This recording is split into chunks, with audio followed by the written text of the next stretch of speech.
ನಾಳೆ ದಿನಾಂಕ 3ನೇ ತಾರೀಕು ಕರ್ನಾಟಕದ ಬಜೆಟ್ ಅಧಿವೇಶನ ಆರಂಭವಾಗಲಿದ್ದು, ಮೊನ್ನೆ ಮುಖ್ಯಮಂತ್ರಿಗಳು ಮಾಧ್ಯಮದ ಜೊತೆ ಮಾತಾಡೋ ಹೊತ್ನಾಗ ಅವರು ವಿಷಯ ಹೇಳಿದರು. ಬಜೆಟ್ ಅಧಿವೇಶನದಲ್ಲಿ ಹಲವು ಜಿಲ್ಲೆಗಳನ್ನು ಘೋಷಣೆ ಮಾಡುವ ಪ್ರಸ್ತಾಪವಿದ್ದು ಅದನ್ನು ಮಾಡ್ತೀವಿ ಅಂತಕ್ಕೆ ಹೇಳಿದ್ದಾರೆ. ಆ ಒಂದು ಮಾತಿನ ಭರವಸೆಯಿಂದ ನಮಗೆ ಇಲ್ಲಿ ಜಮಖಂಡಿನೂ ಜಿಲ್ಲೆಯಾಗಿ ಘೋಷಣೆ ಮಾಡ್ತಾ ಇರೋದಕ್ಕೆ ಭರವಸೆನ ಇಟ್ಕೊಂಡಿದ್ದೀವಿ. ಅದೇ ರೀತಿ ಭಾರತದ ಸ್ವಾತಂತ್ರ್ಯ ಆದ ನಂತರ ಮೊಟ್ಟ ಮೊದಲಿಗೆ ಭಾರತದ ಸರ್ಕಾರದಲ್ಲಿ ವಿಲೀನವಾಗಿದ್ದು ಜಮಖಂಡಿಯ ಪಟವರ್ಧನ ಸರ್ಕಾರ.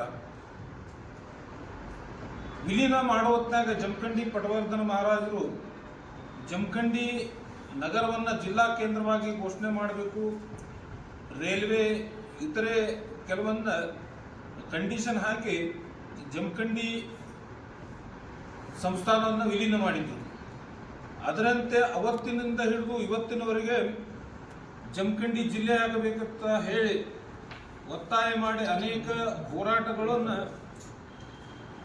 ಮಾಡ್ಕೊತಾ ಬಂದಿದ್ದು ಇದುವರೆಗೂ ಜಮಖಂಡಿ ಜನರಿಗೆ ನ್ಯಾಯ ಸಿಕ್ಕಿಲ್ಲ. ಆದ ಕಾರಣ ನಾವು ಮತ್ತೊಮ್ಮೆ ಈ ಬಜೆಟ್ ಅಧಿವೇಶನದಲ್ಲಿ ನಾಳೆ ಸಾವಳಗಿ ತಾಲೂಕಾಗಿ ಘೋಷಣೆ ಮಾಡಿ ಜಮಖಂಡಿಯನ್ನು ಜಿಲ್ಲಾ ಕೇಂದ್ರವಾಗಿ ಘೋಷಣೆ ಮಾಡಬೇಕು ಅಂತ ಹೇಳಿ ಎಲ್ಲ ಜನರ ಪರವಾಗಿ ನಾವು ಆಗ್ರಹ ಮಾಡ್ತಾ ಇದ್ದೇವೆ. ಜೊತೆಗೆ ಜಮಖಂಡಿಯ ಅಭಿವೃದ್ಧಿಗಾಗಿ ಬಜೆಟ್ನಲ್ಲಿ 10,000 ಕೋಟಿ ರೂಪಾಯಿಗಳನ್ನು ಮೀಸಲಿಡಬೇಕು ಅಂತ ಈ ಮೂಲಕ ನಾವು ಒತ್ತಾಯ ಮಾಡ್ತಾ ಇದ್ದೇವೆ.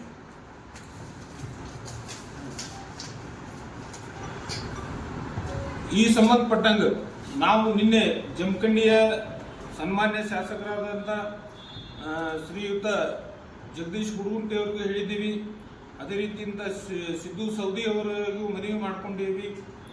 ಅದೇ ರೀತಿ ಎಲ್ಲ ಜನಪ್ರತಿನಿಧಿಗಳಿಗೆ ನಾವು ಇವತ್ತು ಒತ್ತಾಯಿಸುವುದೇನೆಂದ್ರೆ,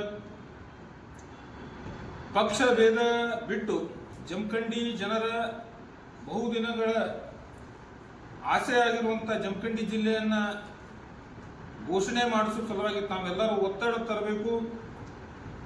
ವಿಧಾನಸಭೆಯ ಒಳಗೆ ಹಾಗೂ ಹೊರಗೆ ಎಲ್ಲರೂ ಪಕ್ಷಭೇದ ಮರೆತು ಹೋರಾಟ ಮಾಡಿ ಜಮಖಂಡಿ ಜಿಲ್ಲೆಯನ್ನಾಗಿ ಘೋಷಣೆ ಮಾಡಿಸಿಕೊಂಡೇ ನಾವು ಜಮಖಂಡಿಗೆ ಬರ್ತಿರತ್ತಕ್ಕೆ ನಾವು ಆತ್ಮವಿಶ್ವಾಸ ಇಟ್ಟುಕೊಂಡಿದ್ದೀವಿ.